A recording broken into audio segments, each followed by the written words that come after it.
Guess what? What, you say? Do you know that 6 million animals are slaughtered every 20 minutes? That's an animal holocaust going on all day, every day. And why? For human consumption.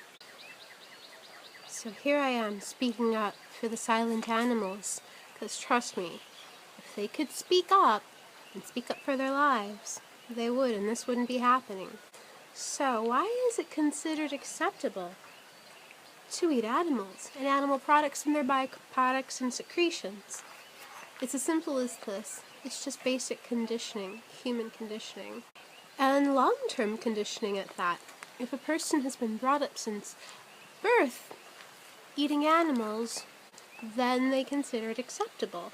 Also, another big one is that there is a disconnect from the animals that causes people to see animals as food and not as beings and not with feelings. Why? Because of the pretty packaging. When you see something like a burger, which is not even called a cow, so there's a disconnect right there, in a clean, pretty package, you don't see all the death and the murder and the suffering that goes on behind it. You know, when things are dolled up with buns and sauces and lettuce and tomatoes, and they have other names like, sushi, or poultry, or pork, or seafood, or eggs. Eggs are embryos. Eggs are chicken menstruation. If you cover it up and doll it up with that, then you're definitely not going to feel quite disgusted. So when we see things through these eyes, through those filters, through those lenses, then you don't really see them, the animals, as sentient beings who have feelings, who have the choice to live. When animal products are put in packages and called other names, and you don't see the pain that goes on behind the scenes in the slaughterhouses and all the suffering and the cruel treatment, then, and if it's been going on long term since, say, birth, childhood, then it's gonna take some time to change the filter and change the way you see things. Can you see animals as your friends and your family and not as food? Animals have feelings. We have feelings. We happen to have voices, and animals happen to be silent. They don't get to really speak up for themselves. Animals have family. Animals have friends. Animals have feelings. Animals have the right to have their own bodies. Animals also have illnesses and diseases. Animals have good days. Animals have bad days. Animals have personalities.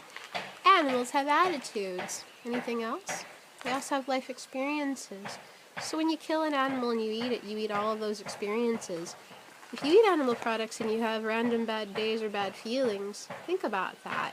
You're carrying the weight of an animal. And if you eat a lot of animals and animal products, you're going to have a lot of personalities and a lot of feelings going on inside your body. When you eat all those animals, you pretty much carry a graveyard of their life experiences inside of you. Think about that, because the animals you eat are the animals you wear, and the animal fat you eat is the animal fat you wear. And the animal attitudes that you eat that are caused with cruelty and slaughterhouse pain, is the heaviness that is bared in the body. For we are what we eat, and that's a heavy soul to bear.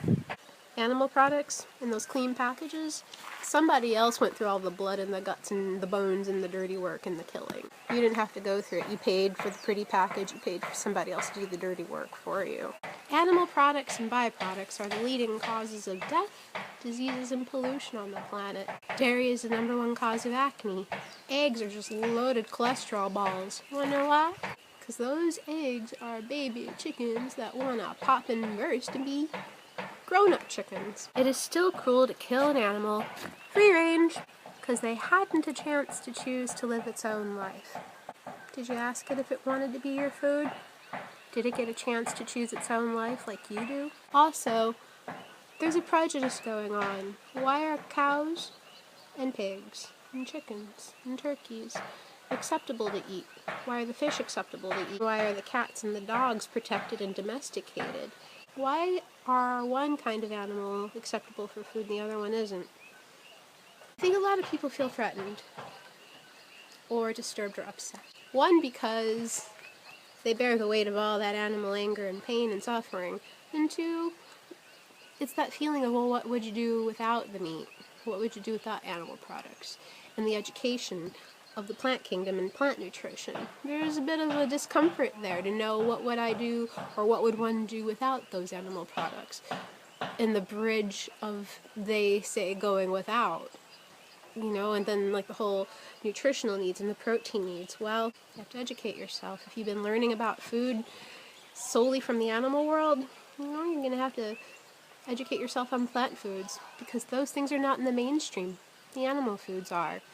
Plant foods are up and coming more and more and more, and there's wonderful, wonderful communities that are bursting with them and highly prolific and educated on them. But say mainstream, like NBC, ABC, CBS, and Fox and all those things, do you think they're talking about spirulina? Do you think they're talking about kale? And sometimes when they do on their special shows, they laugh. Oh, it's so different. Oh, I never heard of such a thing. Oh my god, leaves, fruit. Oh my god, what am I gonna do? And humans are the only species who are ingesting animal secretions, like milk. Oh yeah, it's milk in a package, the name. Do you know that it's pus, blood, and mucus in its quality, in its actuality? Because it's supposed to make a baby calf grow. It's not made for humans. Why do you think people who eat animal products and milk and eggs, especially lots of it, are fat and overweight, morbidly obese? Because those things are made for animals, not us. How would you like it if somebody were going after your nipples all the time for milk, or going after your body for some lean cuts, or going after your eggs for some breakfast? Think about that. We and animals feel. We're similar, we're different, but there's some parallels. You can empathize. It's a different perspective.